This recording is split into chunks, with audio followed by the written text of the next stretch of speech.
नमस्कार, आप देख रहे हैं पंच न्यूज एनसीआर और मैं हूं आपके साथ मानवी ठाकुर। शुरुआत करते हैं आज की खास खबरों से। कानपुर गोविंद नगर विधानसभा के विधायक सुरेंद्र मैथानी ने केडीए वीसी मदन सिंह के साथ रफाका नाले का मसवानपुर से स्थलीय निरीक्षण किया और मौके पर उनको दिखाकर उसको बंद करने की मांग की। विधायक सुरेंद्र मैथानी ने स्थलीय निरीक्षण के दौरान केडीए वीसी से कहा कि हमारे विधानसभा में आवास विकास से यह एक रफाका नाला जो कि मसवानपुर रावतपुर से निकलते हुए विजयनगर में गंदा नाला के रूप में चलकर शास्त्री चौक, बर्रा, तात्या टोपे नगर ने आदि से होते हुए आगे पांडु नदी में मिलता है, जिसकी लंबाई लगभग 9 किलोमीटर है, जिससे खुले हुए नाले के कारण से जहरीली गैस का उत्सर्जन होता है और अनजाने में ही आम जनता, बच्चे, महिलाएं, नौजवान, बुजुर्ग विभिन्न प्रकार की गंभीर बीमारियां जैसे किडनी, लीवर कैंसर, सांस फूलना, शरीर पर चकते हो जाना जैसी गंभीर बीमारियों की चपेट में बिना दोष के आ जाते हैं और आने वाली पीढ़ियों में दिव्यांगता का प्रतिशत भी इससे बढ़ सकता है। भूगर्भ जल भी भीषण रूप से प्रदूषित हो रहा है। भीषण स्वच्छता का अभाव इस नाले के कारण से हो रहा है और इस गंदगी के कारण से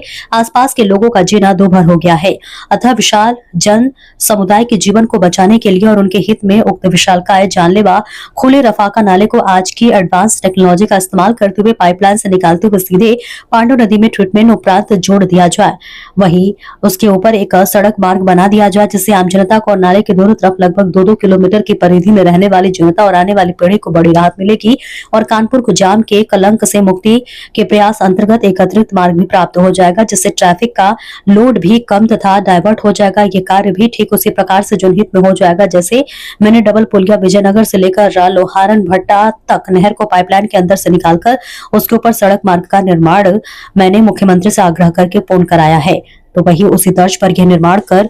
दिया जाए तो जनता बहुत राहत महसूस करेगी और यह नया प्रयोग कानपुर के इतिहास में प्रेरणा का स्रोत बनेगा। कानपुर की 20 लाख से ज्यादा भी आबादी की जनता और आने वाली पीढ़ी भी भूगर्भ जल प्रदूषित होने, जहरीली गैस निकलने एवं प्रदूषण युक्त वातावरण जैसी तमाम भविष्य की दुश्वारियों से मुक्त होंगी। निरीक्षण के दौरान केडीए वीसी को बताया कि ये रफाका नाला सीटीआई नहर चौराहा से शास्त्री चौक चौराहा के पास तक स्थित घनी बस्ती के बीचों बीच लगभग 600 मीटर लंबा खुला रफाका नाला है तथा साथ ही उक्त नाले से निकलने वाली जहरीली गैसों के कारण से आसपास के घरों में एसी, फ्रिज, टीवी आदि भी नहीं चलते हैं। साथ ही साथ लोग अनजाने बीमारियों से ग्रसित हो रहे हैं। 850 परिवार वहां पर आसपास ऐसे हैं जो नाले के ठीक बगल में इंद्रप्रस्थ अपार्टमेंट अंतर्गत जो केडीए के द्वारा ही बनाया गया था उसमें ये लोग रहते हैं और आज अपने पारिवारिक जनों के साथ अपना जीवन को जीने के लिए इस नाले के कारण से जूझ रहे हैं, जिसे शीघ्र की आवश्यकता है। यह नाला न केवल दुर्घटनाओं का कारण बन रहा है बल्कि यहाँ से निकलने वाली जहरीली गैसें और गंदगी स्थानीय लोगों के स्वास्थ्य पर गंभीर प्रभाव डाल रही है। खासकर बारिश के मौसम में इस नाले के ओवरफ्लो होने के कारण जल भराव की समस्या उत्पन्न होती है, जिससे यातायात में रुकावट और दुर्घटना का खतरा बढ़ जाता है। इस नाले के उक्त भाग को तो अविलंब ढकवाने की अति आवश्यकता है ताकि नागरिकों का जीवन सुरक्षित और स्वस्थ रहे। केडीए वीसी ने विधायक की मांग पर सकारात्मक जवाब दिया कि जल्दी इसकी कार्रवाई को आगे बढ़ाकर जनहित में इसको पूर्ण करने का प्रयास करेंगे। हमारी विधानसभा गोविंद नगर के अंतर्गत आज केडीए वीसी के साथ रफाका नाला जो लगभग 9 किलोमीटर लंबा नाला है, जो मसवानपुर और आवास विकास से होता हुआ रावतपुर, विजयनगर, शास्त्री चौक, रतनलाल नगर, बर्रा, तात्या टोपे नगर के बाद पांडु नदी में मिलता है। ये लगभग 9 किलोमीटर चलने के बाद घनी बस्ती के बीच से निकलता हुआ खुला बड़ा रफाका नाला है। लगभग इससे 20 लाख से भी ज्यादा लोग प्रभावित होते हैं और इस खुले नाले की वजह से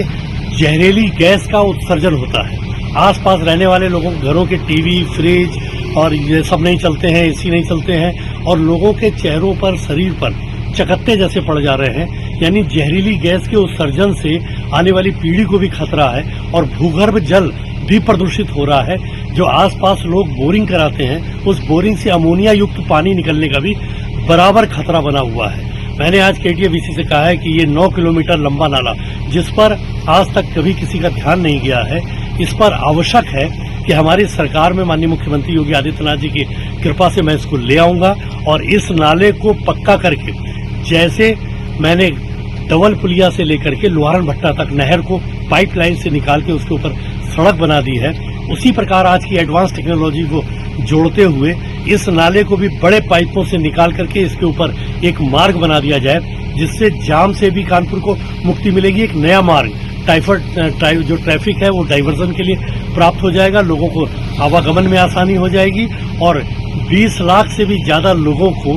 बड़ी राहत इसकी जहरीली गैस निकलने से मिल जाएगी। आने वाली पीढ़ी भी हम सब लोगों को याद रखेगी। ये नाला